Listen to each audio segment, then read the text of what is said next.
Welcome back. Today we're tackling misunderstanding, not just the everyday kind, but how it can become, well, catastrophic. Absolutely.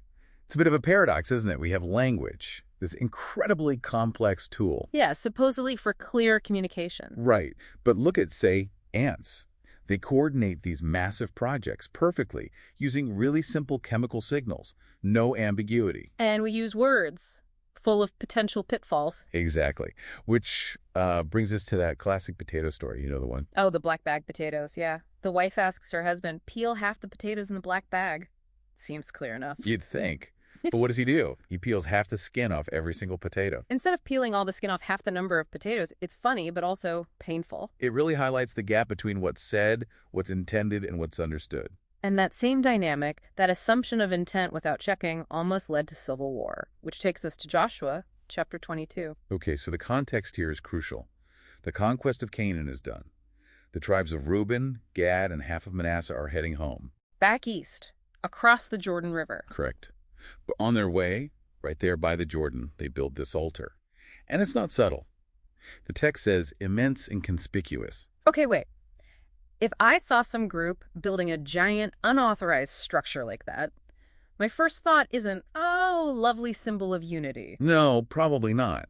And that's exactly what happened. For the tribes west of the Jordan, this looked like one thing only: spiritual rebellion. Treason, like they were setting up their own rival religion. Precisely. And the fear wasn't just about them going astray. It was this collective dread, recalling past incidents like the sin of Peor, where everyone suffered for the actions of a few. They thought God's wrath would hit all of Israel. So they geared up for war, that fast. It's terrifying how quickly misunderstanding escalates. It really is. But then something important happens. They don't just attack. Right, they send a delegation first, led by Phineas, who is known for being, let's say, pretty zealous. A hardliner. Which makes it even more significant that they paused. Despite the visual evidence, this enormous altar they held back, they asked for an explanation.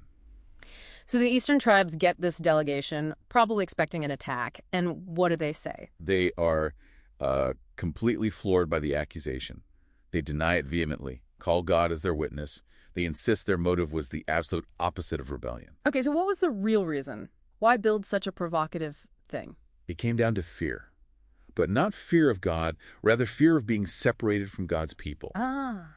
They were terrified that someday, generations later, the western tribes would look across the Jordan River and tell their descendants, "You guys east of the river, you don't belong. You have no share in the Lord." So the altar wasn't for sacrifices at all. No, they're very explicit about that. It wasn't for burnt offerings, wasn't meant to compete with the central sanctuary. It was purely a witness, a testimony. A physical symbol, a model almost. Exactly. A model to stand there by the border and silently say, "We are part of Israel. We share the same faith."